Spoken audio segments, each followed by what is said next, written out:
fenêtre sur l'emploi pour parler du secteur de l'aide à la personne. Alors, c'est un secteur qui est sous tension, on le sait depuis des années.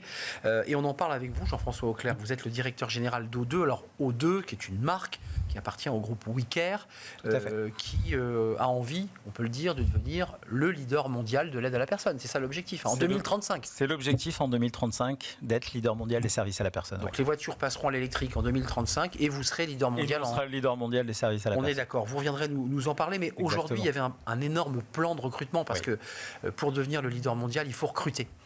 3500 personnes entre juin et octobre, nous y voilà. Le bilan, positif, compliqué?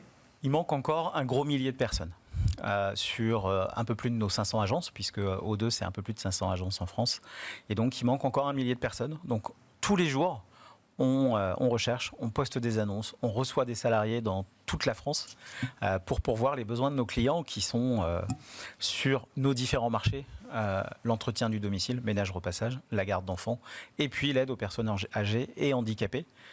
Et sur ce métier-là, notamment les auxiliaires de vie, il y a une pénurie folle en France.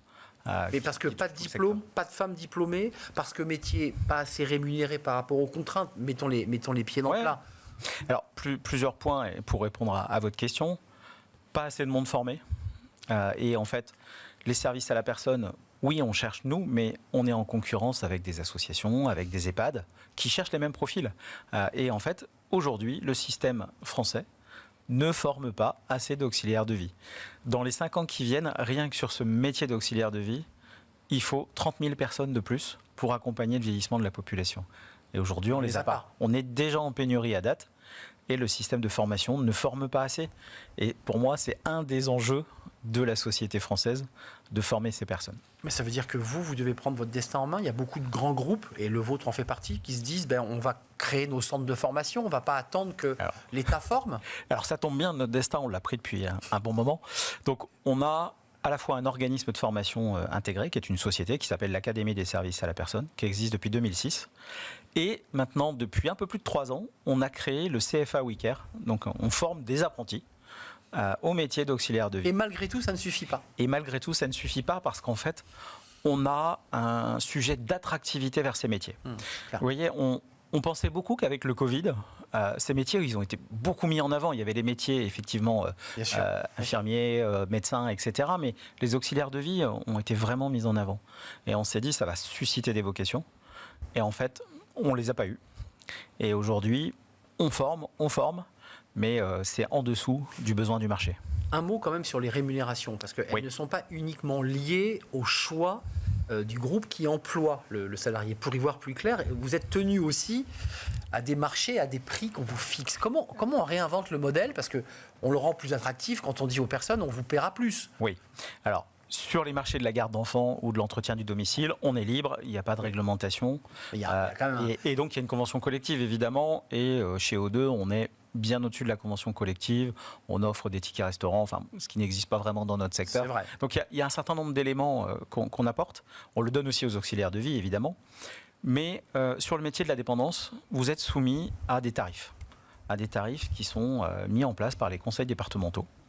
Et ces financements font que vos marges, elles sont extrêmement limitées. Et comme elles sont extrêmement limitées, vous n'avez pas de marge de manœuvre très importante. Vous êtes sur un SMIC plus 10%, mais vous ne pouvez pas aller au-delà, sinon il n'y a plus de rentabilité pour l'entreprise. Un mot avant de nous quitter, parce qu'il y a un grand débat là, qui traverse le pays sur les enjeux d'immigration, avec le discours de politique générale du Premier ministre, avec les propos du ministre de l'Intérieur. Concrètement, l'enjeu, l'immigration, est-ce que ça peut être aussi une clé, un levier pour permettre à ces personnes qui ont quitté leur pays souvent dans des situations dramatiques de pouvoir prendre pied, avoir un emploi et s'intégrer donc? C'est une excellente question parce qu'on a déjà la situation. C'est-à-dire qu'on a des salariés qui avaient un titre de séjour et leur renouvellement n'avance pas. Il est bloqué en préfecture depuis des mois. Alors qu'ils sont salariés chez vous. Alors qu'ils sont salariés. Et donc dans ce contexte, on a déjà le phénomène avec des personnes qui sont sur notre territoire, qui ont un job, un CDI, et pour lesquels le renouvellement est compliqué. Et pour autant, dans ces métiers vraiment très en tension, oui, il faut qu'on puisse aller chercher des compétences en dehors du pays. Certains pays comme le Canada avait cette pénurie beaucoup plus forte encore que chez nous, parce que taux de chômage d'à peu près 2%. Ils n'ouvraient pas beaucoup les frontières au Canada. Hein. Ils l'ont fait sur nos métiers, parce que sinon, les personnes très âgées... largement d'ailleurs. Mais oui, qu'est-ce qu'on veut comme société? Est-ce que demain, on veut arrêter de bosser pour s'occuper de ses parents âgés parce qu'il n'y a plus d'auxiliaire de vie? Vous soulevez, on n'a plus le temps, mais vous soulevez l'autre sujet pendant. C'est-à-dire que si on n'a pas d'auxiliaire de vie, on devient aidant et l'entreprise doit mettre la main à la poche. Hein. Exactement. Ça, c'est un vrai sujet. C'est passionnant et on en fera peut-être un débat d'ailleurs de cette espèce d'équation un peu complexe. Merci Jean-François Auclair d'être venu nous rendre visite. Merci à vous. Directeur général d'O2 qui appartient au groupe Wicker. On se retrouve en 2035, peut-être avant, quand vous serez leader mondial. Merci, c'était un plaisir. Merci à vous, merci de votre fidélité, merci pour vos messages, vos réactions évidemment. Je vous retrouve très prochainement. Merci à toute l'équipe qui a réalisé cette émission. Merci Héloïse au son. Merci à Nicolas Juchat à la programmation. Et merci à notre ami réalisateur Andrel à la réalisation. Voilà, j'ai été complet. Merci à vous. Je vous dis à très bientôt. Bye bye.